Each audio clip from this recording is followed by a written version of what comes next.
Is NFJ Investment Group Chief Investment Officer John Mowry. John, it's good to see you. Scott, good to see you.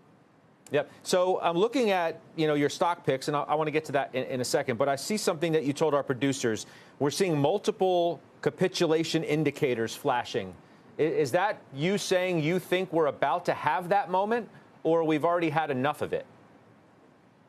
Well, I think that we've got a lot of capital market rubbernecking going on. Everyone is stopping to stare at what the Fed has already done.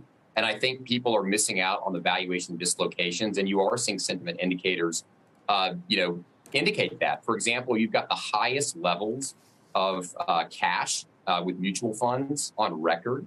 The B of A fund manager survey, you've got the highest percent of people calling for a recession that you've not seen since March of 20 and March of 09, which were both great buying opportunities. And lastly, commercial hedgers are the most short equity futures that you've seen going back to March of 20 or actually 2011, which is when we had Operation Twist in March of 09. So we're seeing a lot of indicators, Scott, and I think that the risk is to not be invested at this point in the cycle.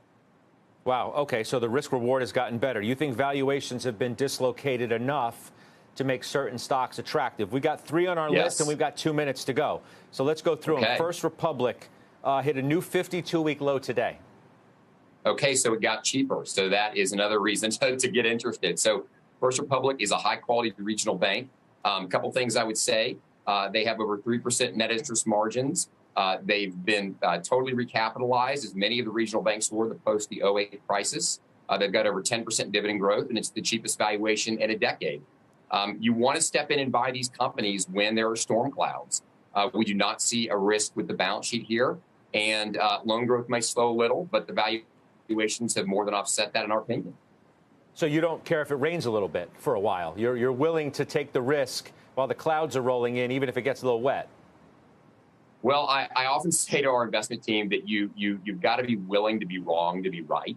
If you're afraid to take a risk on a dislocation when it's trading at a 10-year low, and you've got high-quality assets like First Republic that is not as tied to interest rates because of their wealth management business, then I would say that maybe equities, aren't the best place to be. I mean, if you're gonna ride the bull, there's gonna be some volatility. It's the name of the game in equities, but you get paid for it.